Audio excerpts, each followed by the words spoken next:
Avec Hugues, avec Mathieu Van Overstraten. Mathieu, on retourne en enfance ou alors on aide nos enfants avec les Schtroumpfs. Excellent. Attention, ça portera bonheur.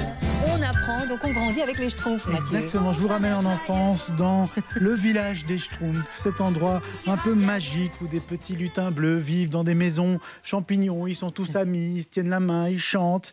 Alors, si on fait abstraction du méchant Gargamel et de son chat Azraël, évidemment les Schtroumpfs ils mènent une vie c'est des hippies en fait. Très paisible. Oui, c'est bienveillant. Voilà, c'est bienveillant, mais les Schtroumpfs ont aussi leurs petits problèmes et tout comme nous, hein. Et c'est ce que raconte cette nouvelle collection, Grandir avec les Schtroumpfs.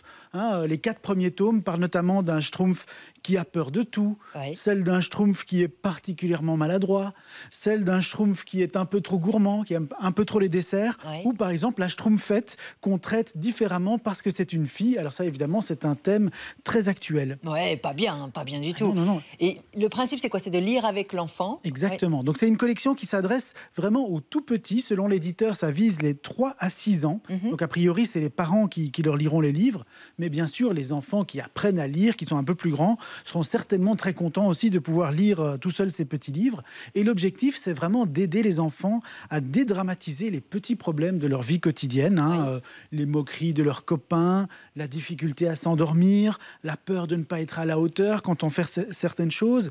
Donc l'idée, c'est vraiment de leur proposer des solutions pour les aider à surmonter ces problèmes. Et donc, chaque épisode de la collection se termine par un petit dossier éducatif de quelques pages pour mettre des mots sur les problèmes, pour donner des pistes pour dialoguer avec son enfant.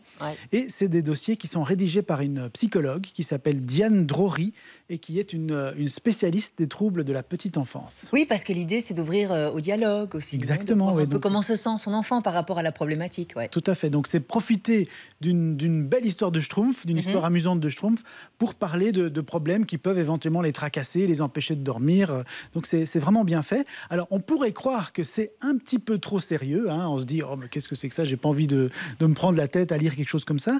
Mais heureusement, ça reste avant tout des histoires de Schtroumpfs.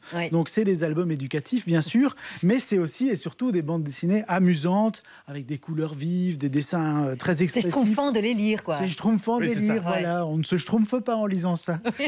L'avantage, en fait, avec les Schtroumpfs, c'est quand on veut aborder un sujet difficile et qu'on n'ose pas dire le mot, on n'a plus qu'à schtroumpfer. C'est bien ça. Il faut mettre des schtroumpfs sur les problèmes. Exactement. Et par rapport au dessin, ça fait longtemps que je ne me suis plus plongée dans une BD Schtroumpf, mais ils sont un peu différents, non, Hugues? Qu'est-ce que vous en pensez? Je trouve aussi que la Schtroumpfette, elle a l'air un peu plus moderne. Exactement. Donc c'est des dessins un peu plus modernes. C'est à la fois proche de l'univers de Peyo et à la fois un peu différent. C'est normal parce que ce sont des dessins signés par Antonello D'Alena, qui est le dessinateur d'une série qui s'appelle Ernest et Rebecca, une série qui cartonne auprès des plus jeunes.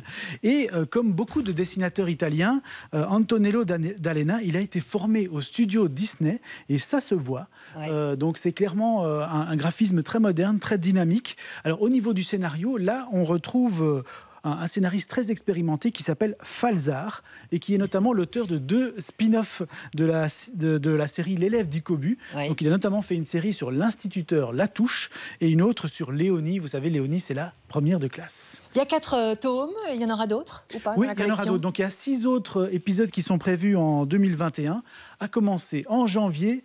Un petit teasing par le Schtroumpf qui trouvait tout injuste et le Schtroumpf qui racontait des mensonges. Donc ça promet. J'aime bien cette série. Et franchement, si ça vous dit, un gagnant sera tiré au sort parce que ce gagnant-là, le Vénard, il repart avec les 4 tomes. Ici, pourquoi pas, hein, si vous êtes instit aussi dans les classes maternelles, c'est quelque chose qui pourrait vraiment être utile.